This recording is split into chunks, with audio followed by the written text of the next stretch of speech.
Let me ask you something no one really dares to ask. When was the last time you truly sat with yourself, without the noise, without the distractions, without the scrolling, the opinions, the masks we wear for the world? Because the truth is, most people run from solitude. They see it as loneliness, as weakness, as something to be fixed or filled. But what if I told you that the very thing you avoid, being alone, is actually the most powerful place you could ever be? You see, this isn't a message for the faint-hearted. This is for the ones who are ready to stop performing and start becoming. This is for the ones who feel like outsiders because they don't fit into the noise. For the ones who've been misunderstood, underestimated, or simply unseen. Tonight, I want to speak to the version of you that exists behind closed doors, the one that knows there's more, the one that craves clarity, purpose, power, not the kind that comes from attention, but the kind that comes from alignment. Because once you learn to stand alone, you realize you don't need to chase anything. You become the magnet. You attract strength, not sympathy. You attract peace, not chaos. You attract destiny, not distraction. So I urge you, don't just listen with your ears tonight. Listen with your soul. Because this message has the potential to rewire the way you think, the way you move, and the way you rise. Being alone isn't a punishment, it's a preparation. And if you stay with me until the end of this speech, you will never look at solitude the same way again. Let's begin. When you strip away the noise when the world falls quiet, and it's just you, no titles, no roles to play, no one to impress, you finally meet someone you may have ignored for a very long time, yourself. And that moment, though simple, holds unimaginable power.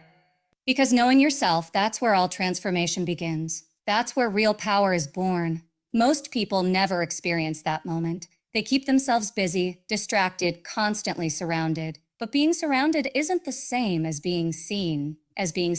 You can be in a room full of people and still feel like no one truly knows who you are. That's because until you know yourself, no one else really can.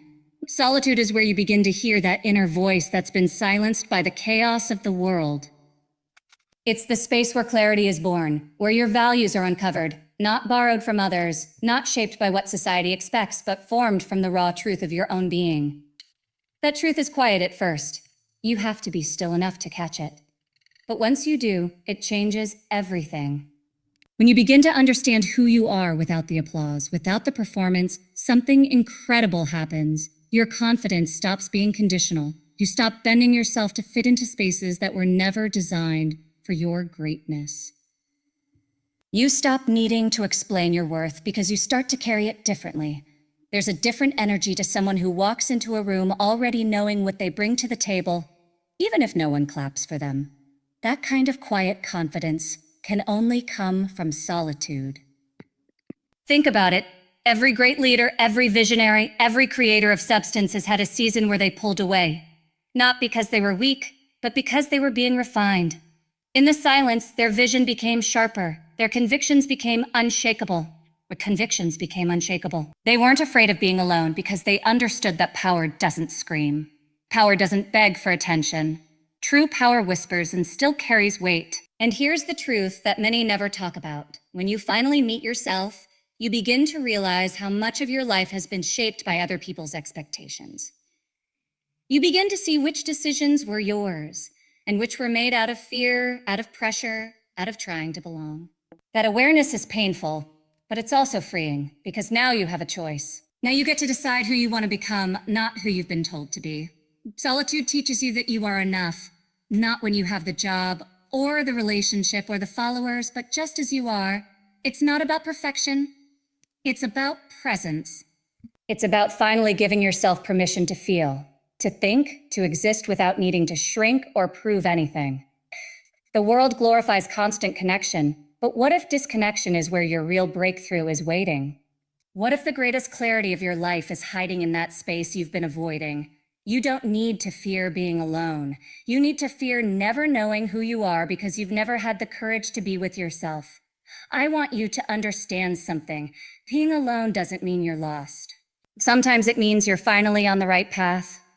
Sometimes it's the first time you're not being pulled in 20 different directions. And in that stillness, your purpose begins to emerge. Not as a lightning bolt, not as a dramatic moment, but slowly, quietly, like the rising sun. One realization at a time. And here's the beauty of it. Once you know yourself in the silence, no one can shake you in the noise. Once you've learned to validate yourself, compliments become nice but not necessary. Criticism may sting, but it doesn't define you. You become rooted, grounded, clear.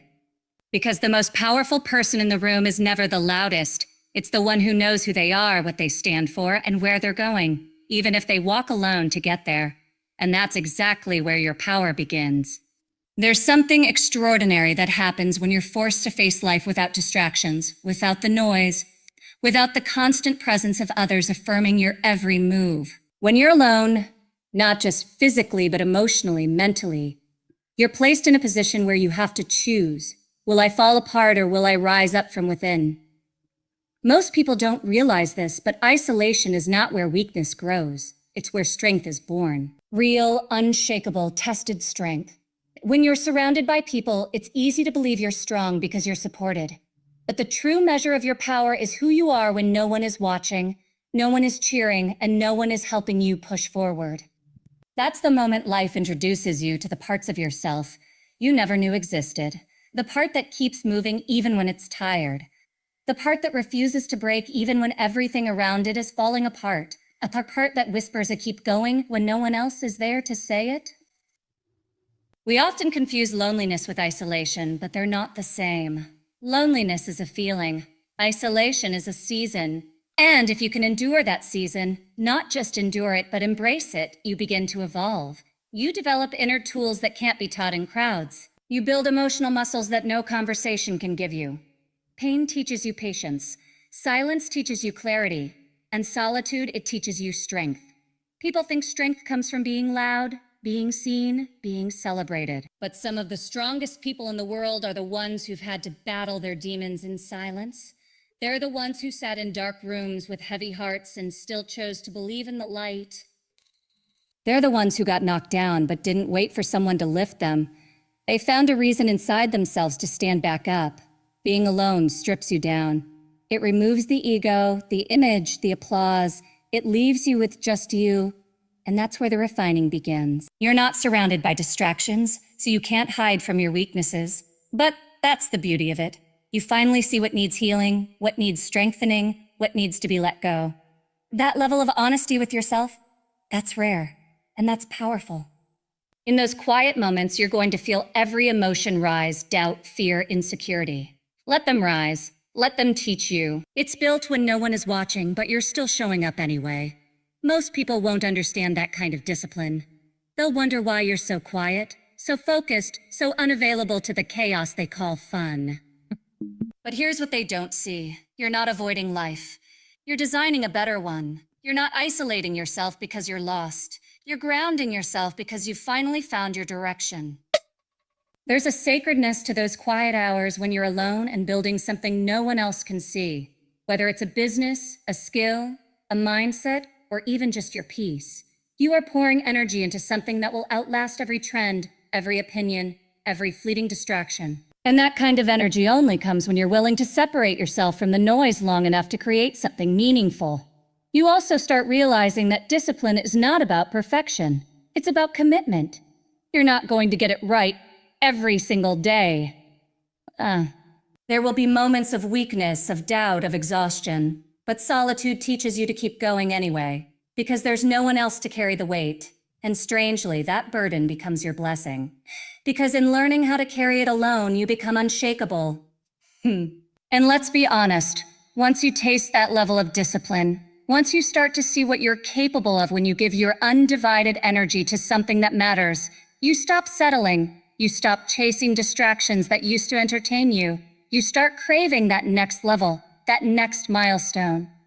That next quiet victory no one will understand but you.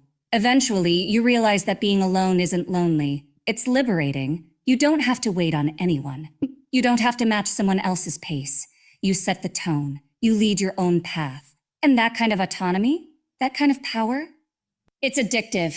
You'll look around one day and realize the life you've built in silence is louder than any applause you could have received along the way. You'll realize that while others were scrolling, comparing, performing, you were building, refining, becoming. That's the gift of solitude. It teaches you to slow down, not to do less, but to do what matters most.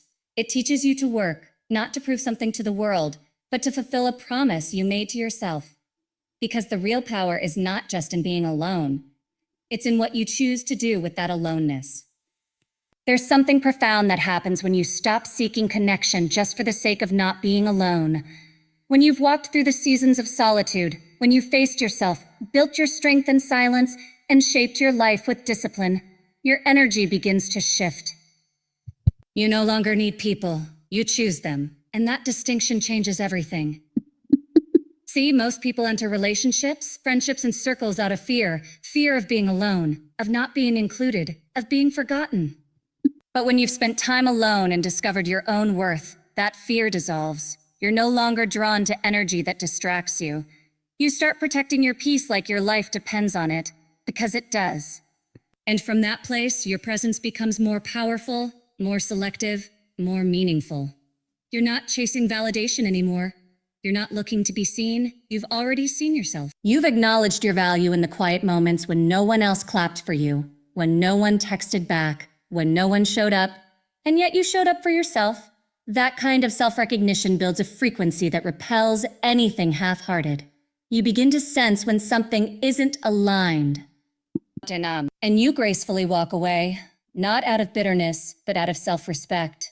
When you learn to love your own company, your standards evolve. Not just for who gets access to your time, but for how they treat it. You're not desperate for connection, so you can afford to be patient.